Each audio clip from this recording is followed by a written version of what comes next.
आज का डिक्टेशन 100 शब्द प्रति मिनट रहेगा, जिसकी पीडीएफ फाइल हमने हमारे Telegram channel study with HP Swami पर डाल दी है। डिक्टेशन स्टार्ट होगा 5 सेकंड बाद।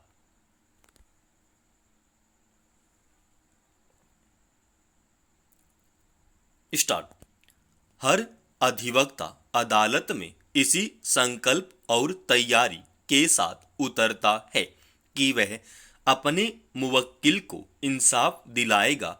वकालत के पेशे में नैतिक दायित्व भी यही होता है और इसी से वकील की साख बनती है।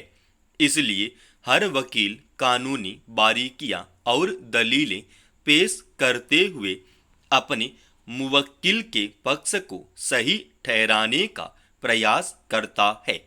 अदालतें भी उन पर भरोसा करके चलती हैं।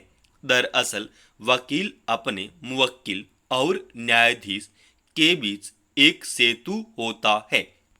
इस तरह कई बार न्यायाधीशों को भी वकीलों की जिरह से कानून की बहुत सारी बारीकियां समझने में मदद मिलती है, मगर वकील जब इस विश्वास के रिश्ते का फायदा उठाकर जानबूझकर अदालत की आंखों में धूल झोंकने का प्रयास करते हैं, तो उससे पूरी न्याय प्रक्रिया गुमराह होती और न्याय का रास्ता बाधित होता है। सर्वोच्च न्यायालय ने इसी प्रवृत्ति पर चिंता प्रकट करते हुए कहा है कि वकीलों के झूठे बयानों से हमारा विश्वास डगमगा जाता है। सर्वोच्च न्यायालय ने नोट किया कि पिछले 3-4 हफ्तों में 7-8 ऐसे मामले सामने आए जिसमें वकीलों ने झूठे बयान देकर अपने मुवक्किल की सजा माफ करने या उसमें छूट देने की गुहार लगाई। कानून में यह प्रावधान है कि किसी दोषी के अच्छे आचरण और खराब स्वास्थ्य आदि के मद्देनजर उसकी सजा कम या खत्म की जा सकती है, मगर उसके लिए न्यूनतम अवधि की सजा काटना जरूरी होता है। इसी तरह कुछ पारिवारिक और व्यक्तिगत कारणों से कैदियों को कुछ दिन फरलो पर बाहर रहने की इजाजत दी जा सकती है। इन्हीं प्रावधानों का लाभ उठाते हुए कुछ वकील अपने मुवक्किल को समय से पहले सलाखों से बाहर निकालने का प्रयास करते हैं, मगर सर्वोच्च न्यायालय ने जिन मामलों का संज्ञान लिया उसमें देखा गया कि वकीलों ने झूठे बयान और दलील देकर सजा माफी की गुहार लगाई। एक मामले में सजा याफ्ता 4 कैदियों को लेकर कहा गया कि वे 14 वर्ष की सजा काट चुके हैं। यह भी बताया गया कि चारों को हत्या के मामले में सजा दी गई थी, मगर अदालत को पता चला कि उन्होंने न केवल 14 वर्ष की सजा पूरी नहीं की थी, बल्कि चारों को अलग अलग मामलों में दोषी ठहराया गया था। इसी तरह एक मामले में बताया गया कि फरलो पर बाहर गए सभी कैदियों की फरलो अवधि अभी पूरी नहीं हुई है। ऐसे ही अन्य मामले देखे गए।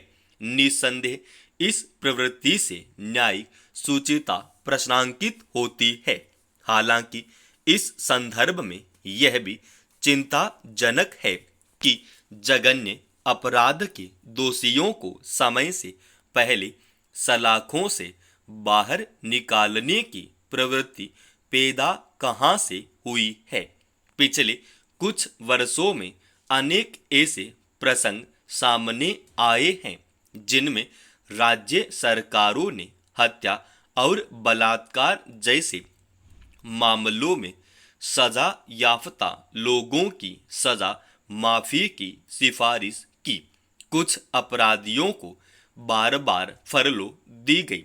समझना मुश्किल नहीं है कि इस राजनीतिक पक्षपातपूर्ण व्यवहार का विस्तार हुआ है। फिर वकालत के पेशे में भी नैतिकता का प्रकट हास हुआ है। निचली अदालत में फैसलों को प्रभावित करने की प्रवृत्ति भी जड़ें जमा चुकी हैं। इसलिए झूठे दस्तावेजों और बयानों के बल पर अधिवक्ता अगर अदालतों को गुमराह करते देखे जा रहे हैं तो हैरानी की बात नहीं। अच्छी बात है कि शीर्ष अदालत ने इस प्रवृत्ति पर चिंता जताते हुए कुठाराघात किया। शायद आगे ऐसे झूठ और फरेब पर नकेल कसे। जिस दौर में विज्ञान रोज नई ऊंचाइयां छू रहा है, नई तकनीकी समाज के हाशिए के तबकों तक पहुंचाई जा रही है, वैसे में महज कल्पना या अंधविश्वासों की वजह से किसी को बर्बरता से पीट पीट कर मार डालने की घटनाएं विकास के तमाम दावों पर सवालिया निशान लगाती हैं। छत्तीसगढ़ के सुकमा जिले के एक गांव में रविवार को 3 महिलाओं सहित 5 आदिवासियों की इसलिए पीट पीट कर हत्या कर दी गई कि उन पर लोगों को यह शक था कि वे जादू टोना करके दूसरों को नुकसान पहुंचा रहे हैं। इसी तरह कुछ दिन पहले पश्चिम बंगाल के बीरभूम जिले के हरिसारा गांव में 2 आदिवासी महिलाओं को जादू टोना करने के संदेह में स्थानीय लोगों ने पीट पीट कर मार डाला। महज गलत धारणाओं की वजह से हुई हत्या की इन घटनाओं के बाद पुलिस ने कुछ स्थानीय लोगों को हिरासत में लिया। लेकिन सवाल है कि क्या सिर्फ कुछ गिरफ्तारियों से ऐसी घटनाएं रोकी जा सकती हैं? इस तरह की घटनाओं के वक्त ऐसा करने वालों के भीतर कहीं भी कानून का खौफ दिखाई नहीं देता है, मगर जब ऐसा कोई मामला तूल पकड़ लेता है तो पुलिस कानूनी कार्रवाई की औपचारिकता पूरी करती दिखती है। यह छिपा नहीं है कि आज भी बहुत सारे लोग कई तरह के अंधविश्वासों का शिकार होकर जादू टोना जैसी झूठी आशंकाओं के प्रभाव में आकर आपराधिक वारदात को भी अंजाम देते हैं। विडंबना है कि ऐसी धारणाओं के शिकार कई बार पढ़े लिखे कहे जाने वाले या शहरी लोग भी होते हैं। संविधान में जहां वैज्ञानिक सोच को बढ़ावा देने के प्रावधान मौजूद हैं, वहां इस दिशा में सरकार की ओर से बहुत कम ठोस प्रयास देखे जाते हैं।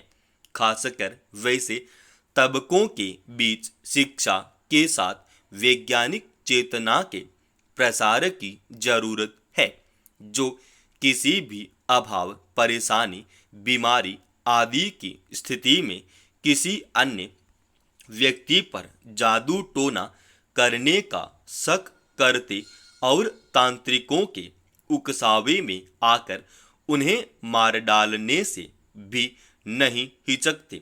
शायद बाद में कानूनी कार्रवाई का सामना करते हुए उन्हें अपने किए पर पछतावा होता हो।